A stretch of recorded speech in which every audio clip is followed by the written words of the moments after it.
During day one of Sean Combs' criminal trial, we heard some celebrity names come up. They were listed on a people and places list that was given to prospective jurors. Sean Diddy Combs' life has always been larger than the music, larger than the industry, and larger than the headlines.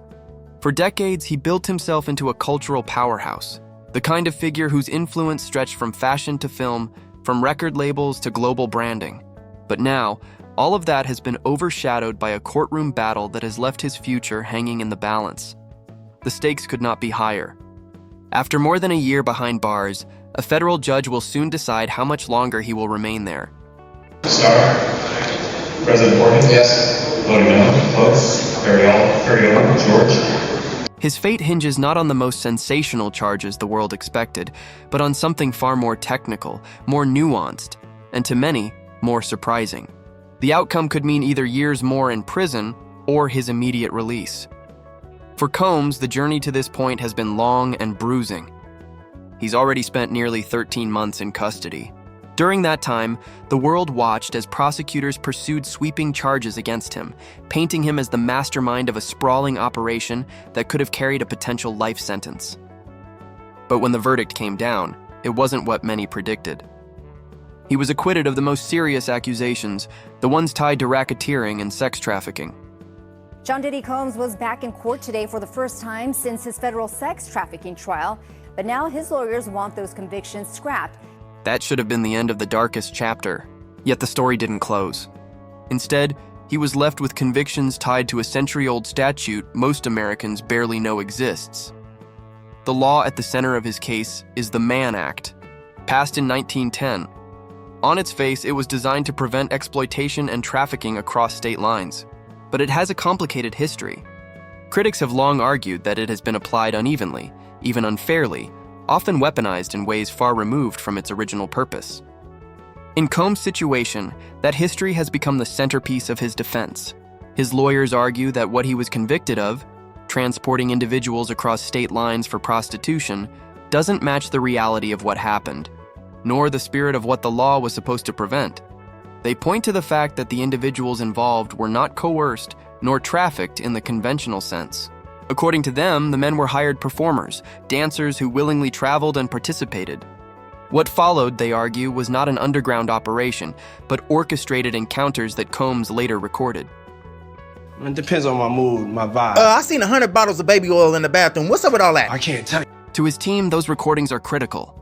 They frame him not as a trafficker, but as someone blurring the line between participant and filmmaker, capturing performances that they insist should fall under the protection of the First Amendment.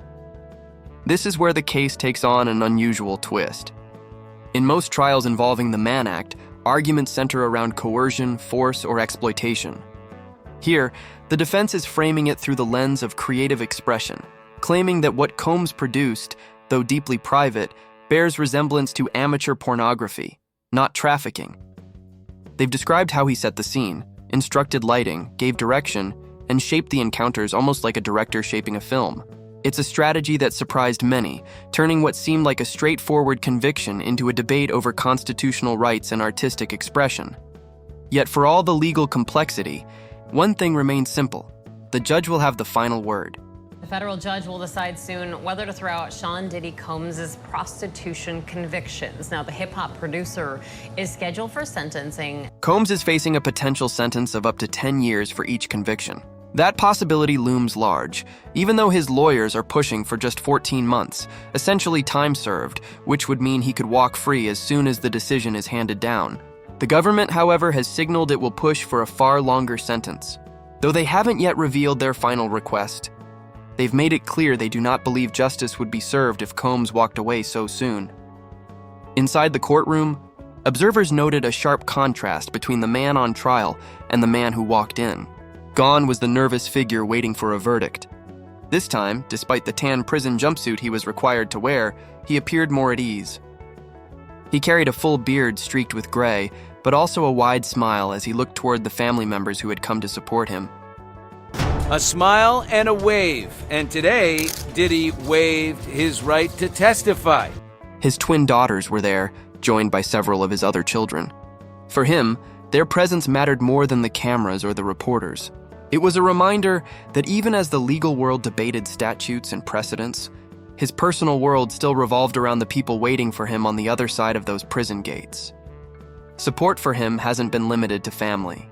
Letters have poured in from business associates, collaborators, and even fellow inmates. Over the past year, he has tried to remain active even from behind bars, mentoring others on entrepreneurship and guiding those who look to him for advice. These testimonials, his team hopes, will humanize him in the eyes of the judge, balancing out the darker picture painted during the trial. He could control the narrative, but the second it's time for cross-examination, he loses all control. There's just too much risk in that. But questions remain. Questions that could shift everything. How should a conviction under the Mann Act be interpreted when the jury rejected the most serious trafficking charges? Should the law apply in the same way when those involved were consenting adults, operating in a world that blurred the line between performance and intimacy? And perhaps most pressing of all, what kind of message will the court send with whatever sentence it decides to impose? For Combs, the suspense is suffocating. If the judge sides with the government, he could be staring at years more behind bars, a punishment that would overshadow his legacy and extend his fall from grace. If the judge agrees with his team, however, he could walk free almost immediately, stepping back into a world that has debated his guilt and innocence for months. Either outcome would mark a turning point, not just for him, but for how cases like his are viewed moving forward. This case, tangled with unexpected turns, has become more than just a courtroom drama. It has sparked a wider debate about how laws written over a century ago can still be used in ways that collide with today's realities. We have one of the most extensive male beauty preparation routines in the world. The Mann Act, central to Diddy's conviction, was created in 1910, but its role in this case shows just how difficult it is to balance old statutes with modern concepts of privacy and personal choice. The uncomfortable questions are piling up. Should consensual adult encounters fall under the same category as trafficking?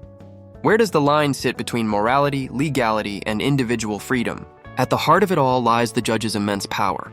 With a single ruling, the outcome can tilt in dramatically different directions. The prosecution argues that justice demands years of accountability, pointing to the seriousness of the convictions and the need for deterrence. The defense, however, insists that the law has been misapplied, reducing the convictions to little more than symbolic victories. They say Diddy should walk free after already serving over a year. Now, with sentencing day approaching, the anticipation is electric. Honest. But this year, I had a problem with it. I was like, this is the time. The time is now. The decision will not only shape Combs' future, but also signal how far the justice system is willing to stretch old laws into today's world. For Sean Combs, everything comes down to this moment. 13 months already behind him. A future either cut short by years in prison or reopened by immediate release. The tension is unbearable, the outcome uncertain, and the world is watching to see which way the scales of justice will tip. The story is not yet finished. The decision is still ahead. But when it comes, it will either close the door on one of the most dramatic legal battles in the entertainment world, or open another chapter entirely.